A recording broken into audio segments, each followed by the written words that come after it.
Oiê! Unboxing rapidinho da minha garrafa de água. Eu tinha uma garrafa de água que ela dividiu. Ela foi minha garrafa favorita. Que eu tive de todas. Ela durou bastante, durou acho que um ano. Vai, uma garrafa de vidro, a última de vidro que eu tive foi da Ross. Aquela que era no mercado, sabe? E ela durou menos do que isso. Ela não me entendeu, pra ser sincera. Eu me dei muito bem com ela, só que, não sei, eu acho que quando as coisas quebram, entendeu? Ela quebrou no meio da rua. Tem que dar oportunidade pra coisas novas, entendeu? Ai, que bonitinho. Ah, meu flor, se você quiser sair, a gente agradece.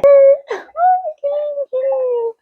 Essa aqui agora é de canudinho. Ai, olha, e ela é térmica. Ai, uma graça, eu achei, tá?